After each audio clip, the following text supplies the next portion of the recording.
dalam cappuccino. Seminggu setelah perceraiannya, perempuan itu masuk ke sebuah kafe dan memesan rembulan dalam cappuccino.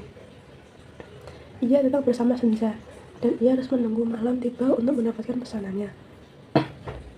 Cappuccino dalam lautan berwarna coklat datang langsung dari cembung cangkir, tenggelam sebentar. Tapi lantas pingpong, tapi bukan bola pingpong. Ini rembulan.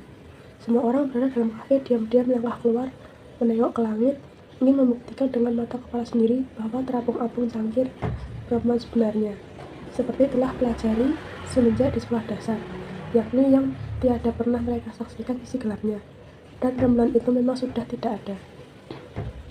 Mereka bergumam, tapi tidak menjadi gempar, bahkan pura-pura seperti tidak terpengaruh sama sekali. Mereka kembali duduk, berbincang dengan bahasa yang beradab, namun diam-diam melirik, seperti kepalsuan yang telah biasa mereka lakukan selama ini. Para pelayan yang berbaju putih lengan panjang, menggunakan rompi, berdasi kupu-kupu, dan rambutnya tersisir rapi, diam-diam juga memperhatikannya. Semenjak kafe itu berdiri 10 tahun lalu, baru kali ini ada yang memesan rembulan dalam cappuccino. Kafe itu menyediakannya, dan minuman itu hanya bisa dipesan satu kali, karena rembulan memang hanya satu. Rembulan dalam cappuccino satu, teriak pelayan ke dapur, dan kepala bagian dapur memijit-mijit nomor HP, seolah-olah ada persiapan khusus. Akhirnya, tiba juga pesanan ini, katanya. Aku sudah bosan melihatnya di daftar menu tanpa pernah ada yang pesan. Kepala dapur itu bicara dengan entah siapa melalui HP. Yalah, turunin aja, sudah tidak ada lagi yang membutuhkan rembulan. Perempuan itu bukan tidak tahu kalau orang-orang memperhatikannya. Apakah perempuan itu akan makan rembulan itu, menyedotnya sedikit demi sedikit, seperti menyedot es krim, ataukah akan melanyap begitu saja seperti dewa waktu menelan matahari? Ia memperhatikan rembulan yang terapung-apung di cangkirnya. Permukaan cappuccino masih dipenuhi busa putih seperti pemandangan kutub utara. Tapi cappuccino itu panas bagaikan masih mendidih. Ia senang dengan penampakan itu. Dingin tapi panas, panas tapi dingin. Segala sesuatu tidak selalu seperti tampaknya. Seminggu kemudian, seorang lelaki masuk ke kafe itu dan memesan cappuccino dan memesan minuman yang sama. Rembulan dalam cappuccino, katanya. Para pelayan saling berpandangan. Oh, minuman itu sudah tidak ada lagi, Tuan. Seorang perempuan telah memesannya minggu lalu.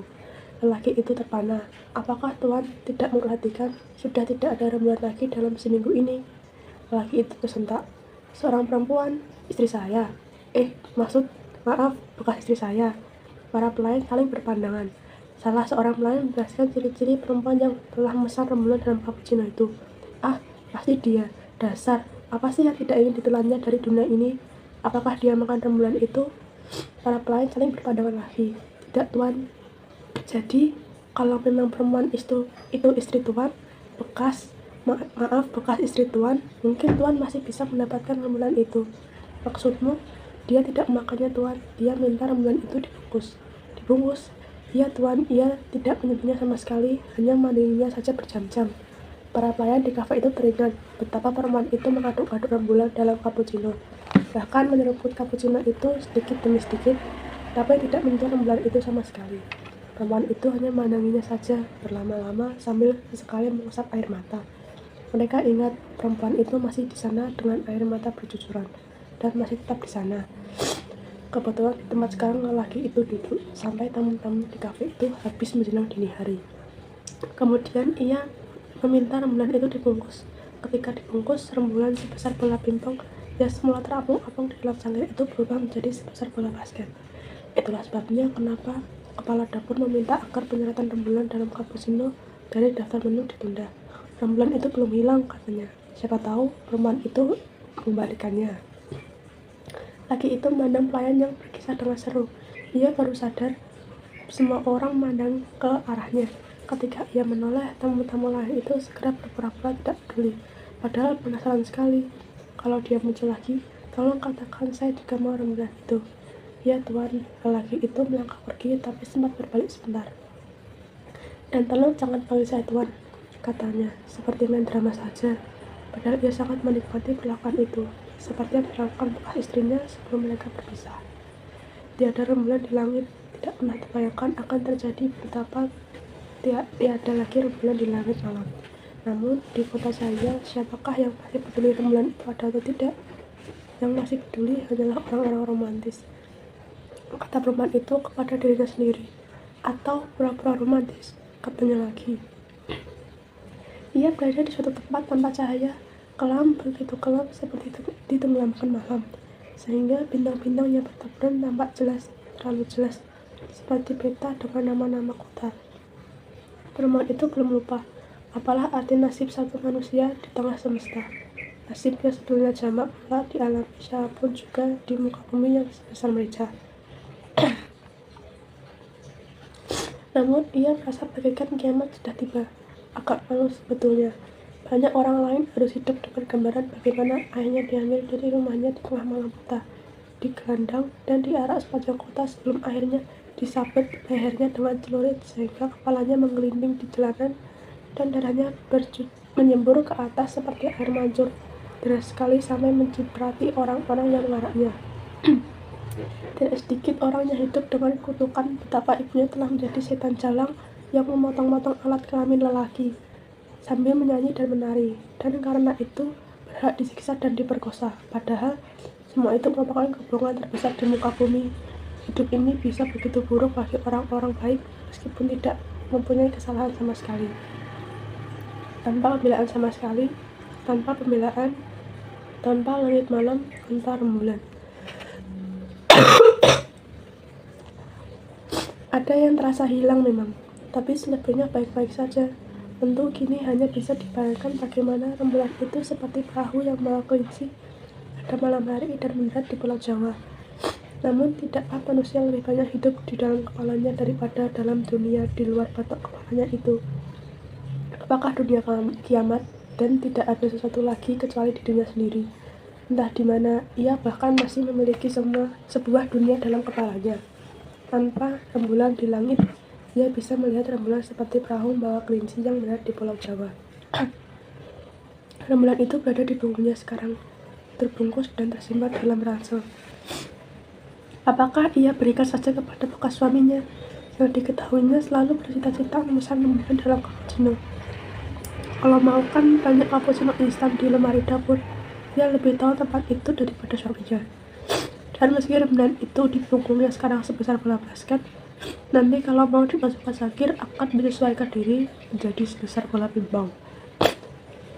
Dia dan bekas suaminya sebetulnya sama-sama tahu betul hukum rembulan itu. Tapi itu cerita masa lalu. Sekarang ia berada di sebelah jembatan dan sedang berpikir, apakah akan dibawanya saja rembulan itu ke sungai, seperti membuang suatu masalah agar pergi menjauh selamanya dan tidak pernah kembali, seperti orang-orang mempunyai peluang bernasib malang. Kenapa dirinya harus menjadi pengecualian? Ia seperti sedang mencurigai dirinya sendiri. Jangan-jangan ia hanya diwajibkan dirinya berduka karena selayaknya seorang istri yang diceraikan dengan semena-mena rasa terbuang. Padahal perpisahan itu membuat peluang untuk bahagia terbuka seluas semesta. Dalam kegelapan tanpa rembulan, perempuan itu tidak bisa melihat senyum maupun air mata sendiri di permukaan yang mengalir perlahan, dan ia tidak tahu apakah masih harus mengutip Pablo Neruda, "Tonight I can read the sadness line." 3 minggu kemudian, pada hari hujan yang pertama musim ini, perempuan itu muncul di kafe tersebut. "Saya kembalikan rembulan ini, bisa digantikan satu Betawi?" "Itu masalahnya." "Tidak bisa, Puan. Kami tidak punya satu Betawi. Ini kan restoran Itali." Nah,